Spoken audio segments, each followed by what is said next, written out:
if you vaccinated, if you vaccinated of COVID vaccine, step 1, COVID vaccine 1 and 2, first you vaccine in COVID-1, you must be taking the doctor said, or your maintenance before.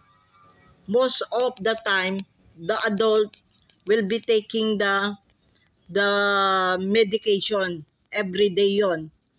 So the child not the vaccinated for the kids.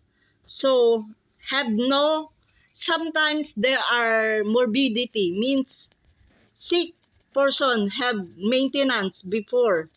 Then sometimes he has or she has have sick before, that sometimes they back the sick. Ibig sabihin, lumalabas uli yung sakit nila, even the weather. So iti-take niya yung medicine na yon every, every day, or the change of the body.